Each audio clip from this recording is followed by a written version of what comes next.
حد هنا يجي يقول لي ايه علاقة سر الباتع والسلطان حامد بإيزيس وأوزوريس؟ انا اقول لك. انا نور، ودي الانترو.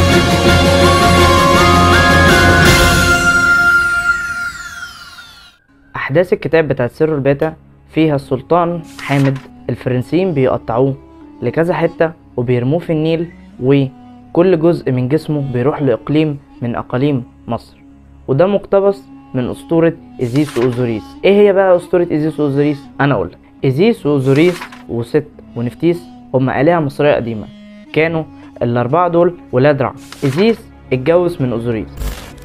اعذروني على الخطأ ده، المفروض ان اوزوريس هو اللي اتجوز ايزيس مش العكس.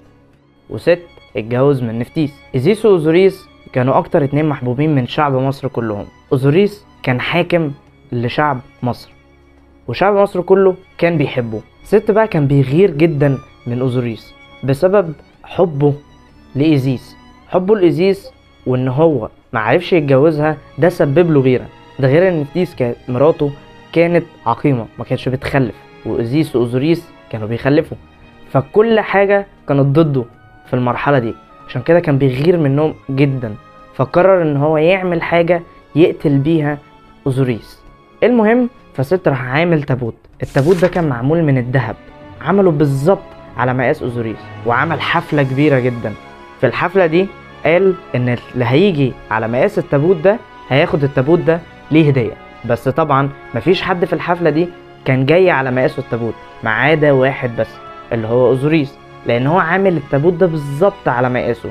اول ما أوزوريس دخل التابوت راح قافل عليه هو واعوانه علشان خاطر يرميه في قعر النيل. إيزيس زي اي ست مصرية اصيلة قررت ان هي تدور على جوزها اللي هي بتحبه جدا، وفعلا هي لقيته، بس ست كان اسرع منها ولقاه قبلها.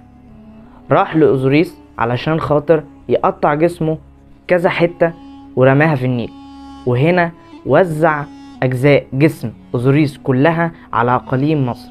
أقاويل بتقول إن هو اتقطع 12 حتة، وفي أقاويل تانية بتقول 14، وفي حاجة تانية خالص بتقول 42 حتة.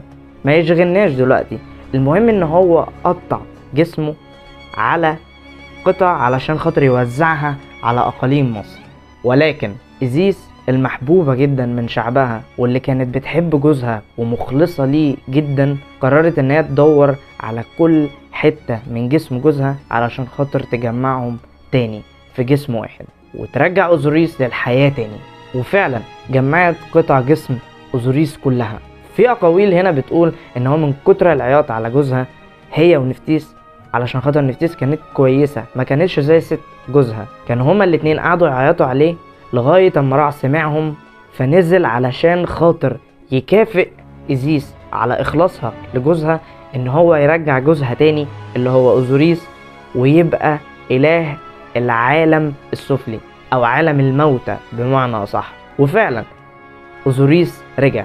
بعد ما أوزوريس رجع إيزيس وأوزوريس الاتنين خلفوا حورس علشان حورس ينتقم لأبوه، ودخل في معارك كتير جدا جدا مع ست، وكلها معارك مختلفة بتدل على الرياضات اللي كانت مصر بتعملها زمان.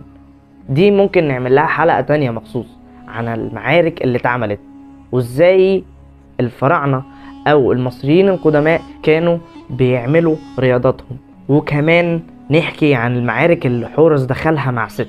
وفعلا حورس استرجع عرش ابوه تاني علشان يبقى حاكم مصر الشرعي وقتها. القصة دي فيها تشابه كبير جدا من الرواية، وبرضه في جزء كبير قوي شبه اللي حصل ما بين قابيل وهابيل في بداية البشر، بين قابيل قتل هابيل. المفروض ان القصتين شبه بعض شوية، بس ده كل اللي احنا كنا محتاجين نعرفه، حتة تقطيع جسم أوزوريس في النيل واللي حصل مع السلطان حامد في مسلسل سر الباتع. بس ده كان قصة الفيديو بتاعت النهاردة. ما تنساش الشير واللايك والسبسكرايب، وعرفني لو انت عاوز من الحاجات دي تاني كتير. في قصص تانية كتير قوي في الحضارة المصرية القديمة، قصص جميلة جدا ممكن تتحكي وبتطلع منها العبرة او الحاجة اللي المفروض الناس تتعلمها. بس ما تنساش الشير واللايك والسبسكرايب. سلام.